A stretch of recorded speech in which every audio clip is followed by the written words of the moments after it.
نبی کریم صلی اللہ علیہ وسلم نے فرمایا، جس راستے پر عمر چلتے ہیں شیطان اس راستے سے ہٹ جاتا ہے۔ مسلمانوں کے دوسرے خلیفہ امیر المومنین سیدنا عمر بن خطاب رضی اللہ عنہ قریش کی ایک شاخ بنو عدی سے تعلق رکھتے تھے۔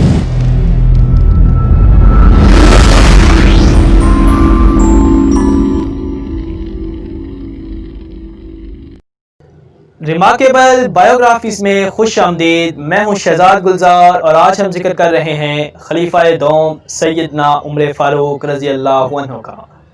آپ عام الفیل کے 13 سال بعد مکہ مکرمہ میں پیدا ہوئے۔ انتہائی بہادر، سمجھدار اور ذہین لوگوں میں ان کا شمار ہوتا تھا۔ آپ کے والد محترم بڑے سخت مزاج تھے۔ آپ بچپن میں اونٹ بھی چرایا کرتے تھے۔ وہ اپنی سخت گوئی کے لیے مشہور تھے۔ آپ کا شمار عشرہ مبشرہ میں ہوتا ہے۔ آپ کو متعدد موقعوں پر اللہ کے رسول صلی اللہ علیہ وسلم نے جنت کی بشارت سنائی۔ رسول اللہ صلی اللہ علیہ وسلم کا ارشاد مبارک ہے، اگر میرے بعد کوئی نبی ہوتا تو عمر بن خطاب ہوتا۔ جب اللہ کے رسول صلی اللہ علیہ وسلم منصب نبوت سے سرفراز ہوئے اور اسلام کی دعوت دینا شروع کر دی تو جن لوگوں نے اسلام کی شدید مخالفت کی ان میں عمر بھی شامل تھے۔ وہ مسلمانوں اور اللہ کے رسول صلی اللہ علیہ وسلم کے سخت دشمن تھے۔ اگر کسی کے بارے میں خبر ملتی کہ وہ مسلمان ہو گیا ہے تو اسے خوب مارتے۔ ان کے قبیلے بنو عدی کی ایک لونڈی مسلمان ہوئی، اسے اس قدر مارتے تھے کہ مارتے مارتے تھک جاتے اور لونڈی سے کہتے، میں نے تجھے مروت کی وجہ سے نہیں چھوڑا بلکہ صرف تھک جانے کی وجہ سے چھوڑا ہے۔ مسلمانوں نے طویل عرصے تک ان کے ہاتھوں طرح طرح کی سختیاں جھیلی تھیں۔ وہ آباء و اجداد کی ایجاد کردہ رسموں کا بڑا احترام کرتے تھے۔ مسلمانوں پر ہونے والے اس ظلم و ستم کو دیکھ کر نبی کریم صلی اللہ علیہ وسلم کا دل بہت گھٹتا تھا۔ آپ کے دل سے یہ نکلتی تھی کہ کوئی تو ہو جو اس ظلم و ستم کے آگے بند باندھے۔ یہ کام صرف 2 بندے ہی کر سکتے تھے، ایک عمر بن خطاب اور دوسرے عمر بن حشام یعنی ابو جہل۔ چنانچہ ایک دن اللہ کے رسول صلی اللہ علیہ وسلم نے یہ دعا کی، اے اللہ، تیرے نزدیک عمر بن خطاب یا عمر بن حشام میں سے جو زیادہ محبوب ہے اس کے ذریعے اسلام کو قوت پہنچا۔ اللہ تعالیٰ نے اپنے حبیب کی دعا کو شرف قبولیت بخشا اور سیدنا عمر بن خطاب رضی اللہ عنہ نے دربار نبوی میں حاضر ہو کر اسلام قبول کر لیا۔ ان کے اسلام لانے سے کفر کی صفوں میں کوہرام مچ گیا، مسلمانوں کو عزت و توقیر ملی، اسلام کی شان و شوکت میں اضافہ ہوا۔ سیدنا عبداللہ بن مسعود کہا کرتے تھے، جب سے عمر نے اسلام قبول کیا ہم مسلسل عزت و توقیر کے ساتھ رہے۔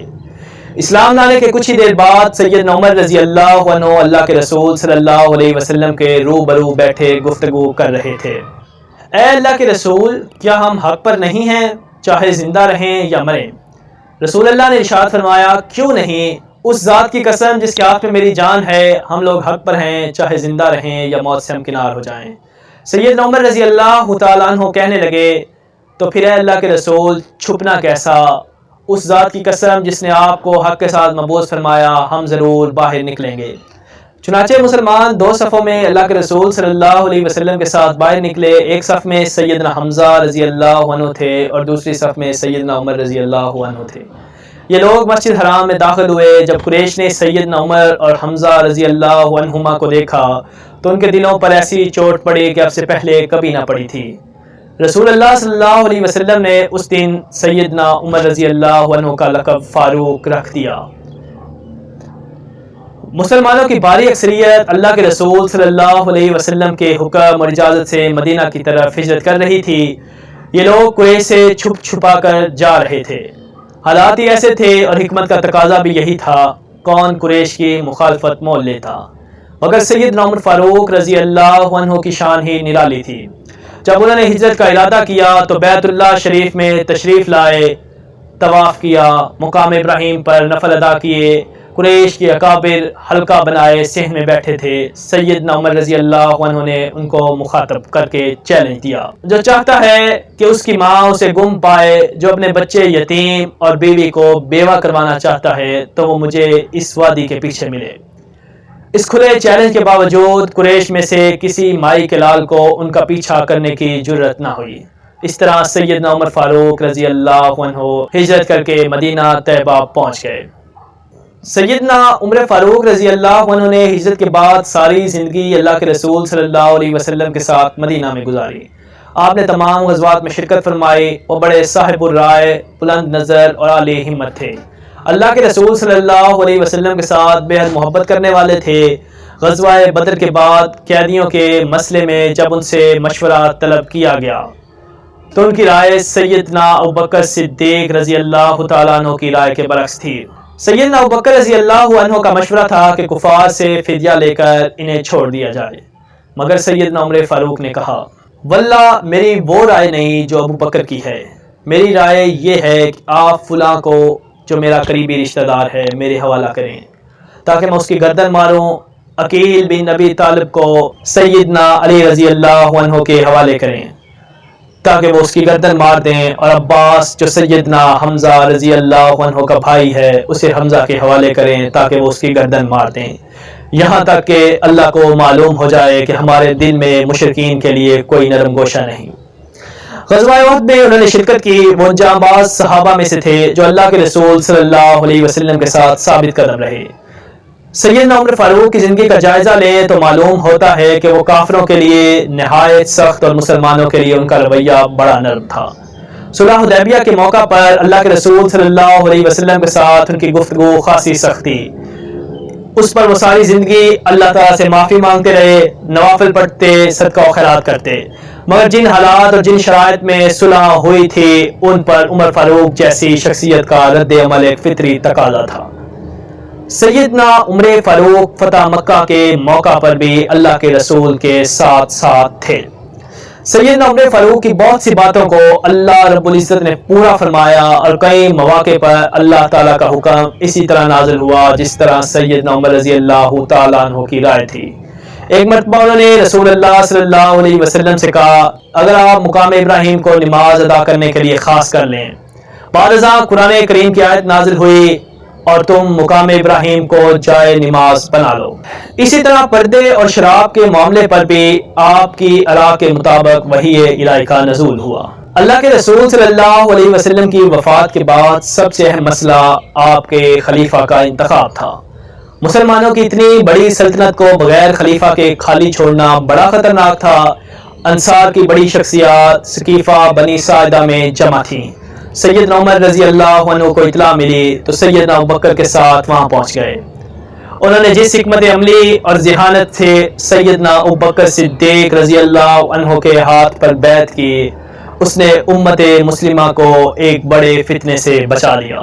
فتنہ ارتداد کے زمانے میں وہ خلیفہ وقت کے ساتھ کھڑے تھے۔ مسلمانوں میں مکمل اتحاد اور یکجہتی کی ضرورت تھی۔ بعض لوگوں نے زکوٰۃ دینے سے انکار کر دیا تھا، جہاں سیدنا ابوبکر صدیق کی استقامت نے اس فتنے کا صفایا کیا، وہاں سیدنا عمر فاروق رضی اللہ عنہ جیسے جمع ہمت بھی ان کے شانہ بشانہ کھڑے تھے۔ مسیلمہ کذاب کے خلاف جنگ میں بہت سے حفاظ اور قاری قرآن شہید ہو گئے۔ اس پر سیدنا عمر فاروق رضی اللہ عنہ نے قرآن کریم کو جمع کرنے کا مشورہ دیا۔ سیدنا ابوبکر صدیق شروع میں ہچکچائے مگر پھر مطمئن ہو گئے، اور کاتب وحی سیدنا زید بن ثابت رضی اللہ عنہ اور ان کے رفقا کو اس کام کی تکمیل کا حکم دیا۔ جب سیدنا عمر رضی اللہ عنہ نے خلافت سنبھالی تو حکومت بڑی مضبوط تھی۔ مسلمانوں کی فوج دو بڑی طاقتوں کے خلاف برسر پیکار تھی۔ آپ نے روم اور ایران دونوں قوتوں کو شکست فاش دی۔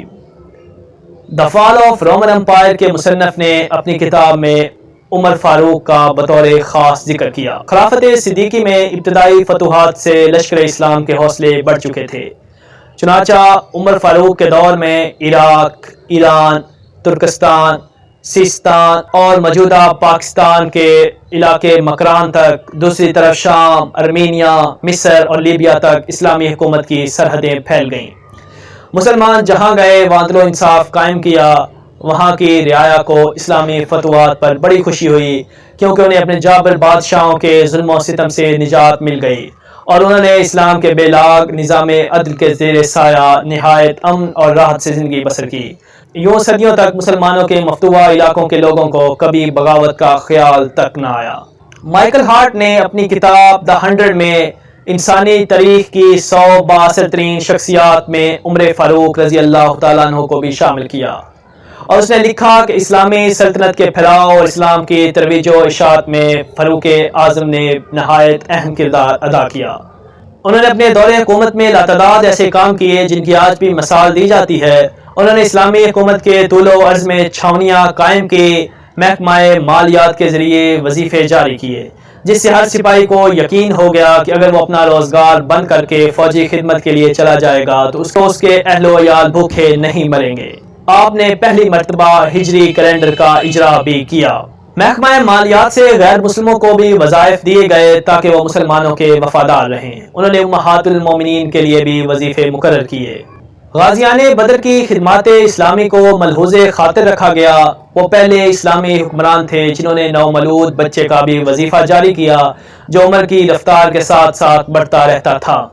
سیدنا عمر فاروق رضی اللہ عنہ نے اپنی زندگی انتہائی سادگی سے بسر کی۔ بیت المال سے کبھی ایک پائی بھی ناجائز نہیں۔ ان کے سالانہ اخراجات بالکل عام سپاہی کے برابر تھے۔ شام کے دورے پر گئے تو صرف ایک اونٹ تھا جس پر باری باری وہ خود اور ان کا غلام سوار ہوتا، اور یہ عجیب اتفاق تھا جب منزل مقصود پر پہنچے تو اونٹ پر غلام بیٹھا تھا۔ اس نے گزارش کی، لوگ استقبال کے لیے آئے ہیں، اب آپ سوار ہو جائیں، میں مہار تھام لیتا ہوں، مگر انہوں نے قبول نہیں کیا۔ ان کی زندگی کا ایک بڑا مشہور واقعہ ہے۔ ایک دن دوپہر کے وقت مدینہ سے باہر دورہ کر رہے تھے۔ اس دوران نیند کا غلبہ ہوا، ایک درخت کے نیچے کچھ بچھائے بغیر لیٹ گئے اور پھر سو گئے۔ اتفاق سے کیسر روم کا سفیر آ پہنچا۔ آپ کو دارالامارہ میں نہ پایا تو پوچھتے پوچھتے وہاں پہنچ گیا جہاں آپ آرام فرما رہے تھے۔ بے ساختہ اس کی زبان سے نکلا، میرا آقا ظلم کرتا ہے، اس لیے ڈر کے مارے پہرے کے بغیر رہ نہیں سکتا، مگر اے عمر تم نے عدل و انصاف کیا، اس لیے اطمینان سے سو رہے ہو، تمہیں کسی محافظ کی ضرورت نہیں۔ سیدنا عمر فاروق رضی اللہ عنہ نے مختلف علاقوں میں متعدد نئے شہر بھی آباد کیے۔ ان کے نقشے خود اپنی نگرانی میں تیار کروائے، فوجیوں کی چھاونیاں قائم کرائیں اور ان میں زندگی کی تمام سہولتوں کا بندوبست فرمایا۔ 15 ہجری میں خلافت فاروقی کے زمانے میں بیت المقدس مسلمانوں کے ہاتھوں فتح ہوا۔ امیر المومنین عمر فاروق بیت المقدس کی کنجیاں حاصل کرنے کے لیے خود وہاں تشریف لے گئے۔ اس موقع پر آپ نے یہ تاریخی کلمات ارشاد فرمائے، ہم ایسی قوم تھے جس کو اللہ تعالیٰ نے اسلام کے ذریعے عزت بخشی، اگر ہم اسلام کے علاوہ کسی اور ذریعے سے عزت چاہی تو پھر ہمیں اللہ تعالیٰ ذلیل و رسوا کر دے گا۔ اس کے کچھ ہی عرصے بعد امیر المومنین مدینہ منورہ کی مسجد نبوی میں لوگوں کو فجر کی نماز پڑھا رہے تھے۔ اسی دوران آپ کی گھات میں لگا ہوا بدبخت ابو لولو مجوسی زریلا خنجر لے کر آگے بڑھا۔ اس نے آپ کے بدن پر 3 کاری زخم لگائے۔ امیر المومنین زخم کھا کر گر پڑے اور نماز کی تکمیل کے لیے سیدنا عبد الرحمن بن عوف کا ہاتھ پکڑ کر انہیں آگے اپنی جگہ پر کھینچ لیا۔ جب سیدنا عبد الرحمن بن عوف کی قرات شروع ہوئی تو لوگ یکدم سہم گئے۔ وہ گھبرا اٹھے کہ آخر امیر المومنین کی آواز کو کیا ہوا، خلیفۃ المسلمین کی آواز کیوں نہیں آ رہی، امت کا نگہبان کہاں گیا، انصاف کا علمبردار کیوں چپ ہو گیا۔ امیر المومنین رضی اللہ عنہ سکرات الموت کے عالم میں ہیں اور پوچھ رہے ہیں مجھے قتل کس نے کیا۔ حاضرین جواب دیتے ہیں کہ ابو لولو مجوسی نے۔ فرماتے ہیں تمام تعریف اللہ ہی کے لیے جس نے مجھے ایسے آدمی کے ہاتھوں قتل کرایا جس نے اللہ کے آگے کبھی ایک سجدہ بھی نہیں کیا۔ لوگ امیر المومنین کو اٹھا کر ان کے گھر لے گئے تو انہوں نے خاندان کے بچوں کو بلایا، وہ روتے ہوئے داخل ہوئے۔ آپ نے ایک ایک کر کے سب بچوں کو بوسہ دیا، ان کے سروں پر ہاتھ پھیرا۔ لوگوں نے آپ کی خدمت میں نبیذ کا شربت پیش کیا تو شربت پیٹ کے زخم کے راستے سے نکل گیا۔ پھر لوگوں نے دودھ کا پیالہ پیش کیا، آپ نے دودھ نوش فرمایا، وہ بھی پیٹ کے زخم کے راستے سے نکل گیا۔ آپ کو معلوم ہو گیا کہ آپ فوت ہونے والے ہیں۔ چنانچہ آپ نے اپنے دونوں ساتھیوں نبی کریم صلی اللہ علیہ وسلم اور حضرت ابوبکر صدیق کے ساتھ دفن ہونے کی خواہش ظاہر کی۔ حضرت عائشہ نے بخوشی اجازت دے دی۔ وفات کے بعد ایک بار پھر ام المومنین سے اجازت طلب کی گئی، انہوں نے برضا و رغبت اجازت عطا فرمائی اور امیر المومنین رضی اللہ عنہ کو اپنے دونوں ساتھیوں کے ساتھ دفن کر دیا گیا۔